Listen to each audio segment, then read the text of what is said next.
No one ever read those magazines for the articles, but a compelling case can be made for those who claim to play Arage games for the gameplay. Arage is an interesting subculture within the underbelly of video games, which has become relatively more mainstream and less taboo. This is largely thanks to publishers distributing these games on platforms such as Steam. Of course, while these are heavily edited versions, the core gameplay and design remain intact. This allows for less of a guilty pleasure way to try them and discover that, for the most part, they are games first and foremost. Slave Princess Sarah is the latest release from developer studio S to Come West, and proves to be a genuine homage to Game Boy action RPGs despite its rather taboo name and content.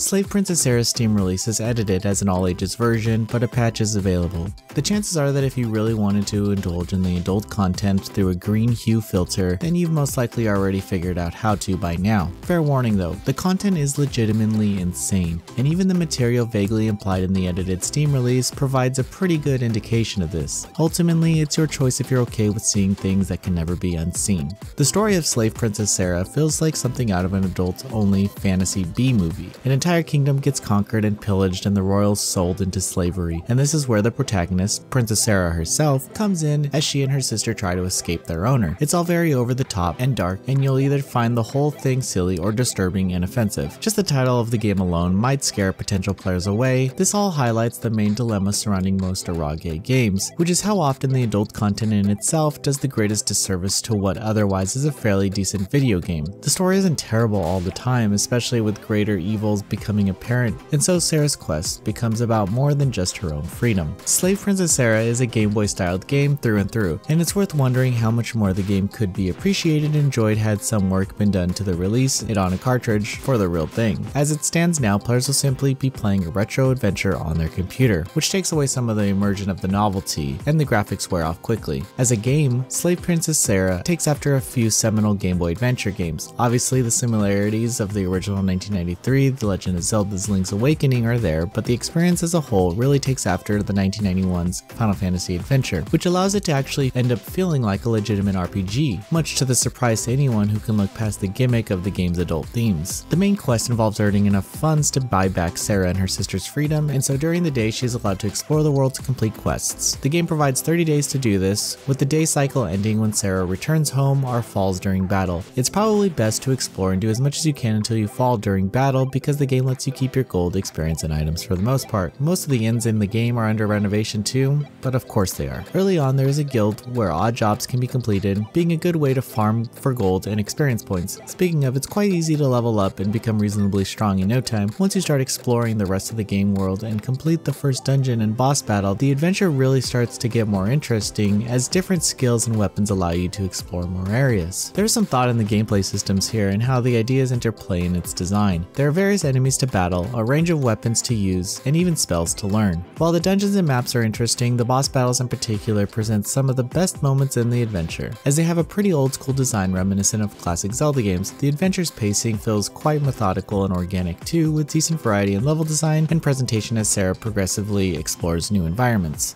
Slave Princess Sarah generally looks and plays fine, but it's meant to emulate a classic Game Boy game, and it does feel a bit dated. Movement is slow and cumbersome, and the hit detection can feel very clumsy, and much of the presentation is on a primitive side despite some attempts at artistic detail. The music is nothing special, although the lo-fi chiptunes do have their moments. All things considered, Slave Princess Sarah is a decent and highly playable homage to the Game Boy classic Final Fantasy Adventure. It executes solid, albeit dated gameplay mechanics in a game world that is methodically designed with swift pacing and features some really cool boss battles. However, most squeamish players will probably need to look past a lot of the uncomfortable content and material to get the genuine gameplay substance. As it stands, this one is largely for the intended subculture, and even the Game Boy novelty wears off rather quickly. NoiseyPixel is giving Slave Princess Sarah a 7 out of 10. Thank you for watching. Please read the full review on NoiseyPixel.net. NoiseyPixel is run by a group of gamers who work hard to deliver news, reviews, previews, and more. Please subscribe to keep up with all our future content.